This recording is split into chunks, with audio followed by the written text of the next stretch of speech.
The door didn't close gently. Aunt Melissa slammed it so hard the frame shook. I stood on their porch, 22 years old, holding my last clean resume, stomach empty for the second day straight. All I'd asked for was $20 to get to a job interview. She'd looked at me like I was diseased. Then she snatched my resume, tore it in half, and threw the pieces into the yard. "Go beg somewhere else," she hissed.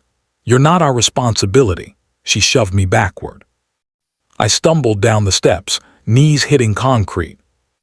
I sat there, hands shaking, staring at the torn paper scattered across their perfect lawn.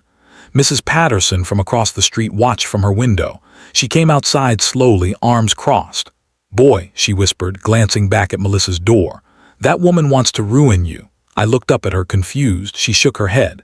"She's been telling everyone you're dangerous, that you stole from your uncle. Everyone believes her."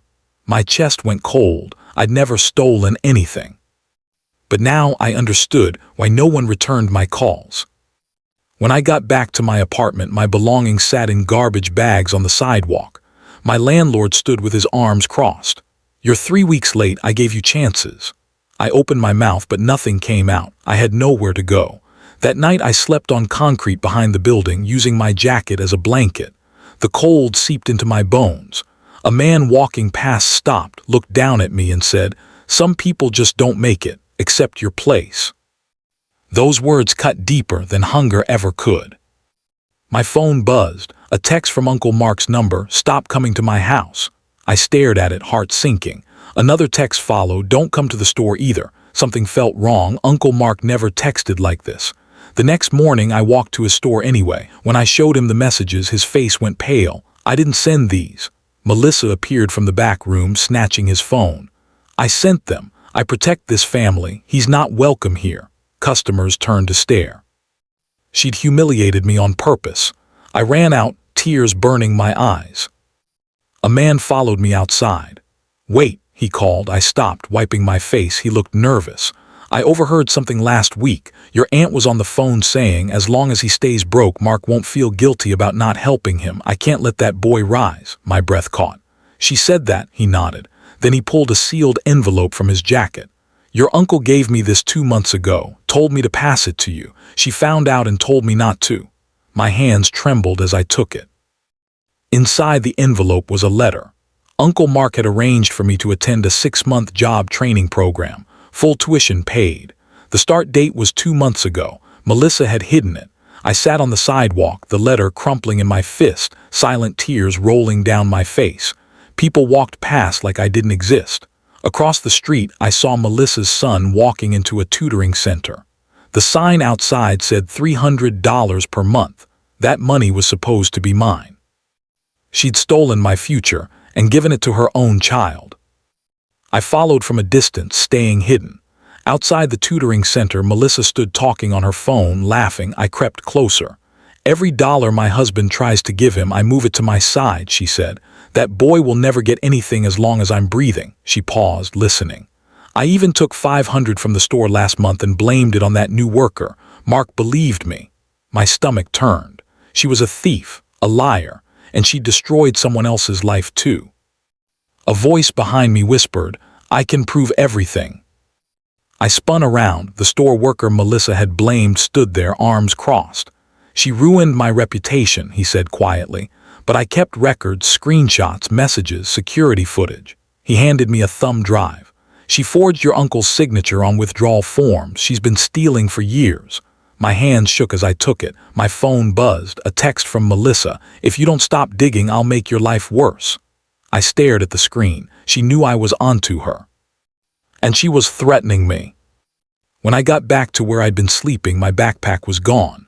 Someone had stolen my last set of clothes. I collapsed onto the concrete, chest heaving, unable to breathe, my vision blurred. "Why does she hate me so much?" I whispered to no one. The hunger, the exhaustion, the betrayal, it all crashed down at once. My body gave out, everything went black. When I opened my eyes, I was lying on a clinic bed. Uncle Mark sat beside me, face pale and broken. He'd been crying. "I didn't know," he said, voice cracking. "Melissa told me you had a job at a bank. She said you refused help. She said you were dangerous and I should stay away." His hands shook. "I had no idea you were homeless." Tears rolled down his cheeks. I'm so sorry, Evan, I failed you. I couldn't speak. My throat was too tight. He reached for my hand. She lied about everything. The clinic door slammed open. Melissa stormed in, face twisted with rage. What is he doing here? She screamed. She grabbed Mark's arm, dragging him toward the hallway. You pick him over your own kids, over me. Her voice echoed through the clinic. If you let him into this family, I'm leaving. I'll take everything. Mark stood frozen. She kept screaming, threatening divorce, threatening to take the house, the store, the children, but I'd prepared for this. I pulled out my phone, connected it to a small speaker, and pressed play. Melissa's voice filled the room. As long as he stays broke, Mark won't feel guilty. I can't let that boy rise. Melissa's face went white. Mark turned slowly, staring at her like he'd never seen her before. What is that? He whispered. I played the second recording, her laughing about stealing money, admitting she framed the worker, bragging about hiding the training program letter. Mark's hands clenched into fists. You destroyed him, he said, voice shaking. You lied to me for years. He pulled out the thumb drive. And I have proof of every dollar you stole. Melissa's mouth opened, but no words came. Her lies had finally collapsed. Mark pointed to the door. Get out. I moved in with Uncle Mark. For the first time in months, I slept in a real bed, ate real food. He gave me a job at the store. Customers remembered me, welcomed me back. Business grew. I started smiling again. One evening, Melissa's sister showed up begging. She's losing everything, she pleaded. Can't you forgive her? I stayed silent. Forgiveness wasn't mine to give. I just wanted peace. Through the window, I saw Melissa sitting in her car outside the store, face buried in her hands, crying. She finally came inside. The store was empty except for us. Please, she whispered. Tell Mark to let me come back. You won. I'm nothing now. I looked into her eyes. She expected anger, revenge, but I felt nothing. I didn't win, I said quietly. I just stopped letting you choose my future. I turned and walked back behind the counter. Uncle Mark had made me manager.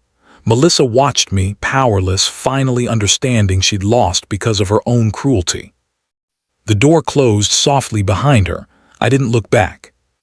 If someone ever made you feel unwanted, if you ever begged for help and they shut the door on you, if someone tried to keep you small because they feared your future, then you know exactly how I felt. People don't break because they're weak. They break because they're carrying everything alone.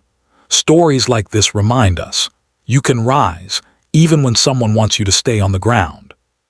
If you want more stories that make you feel seen, stories that touch your heart, stories that feel like your own secret pain, follow and subscribe. Because the next story might be the one that finally heals something inside you.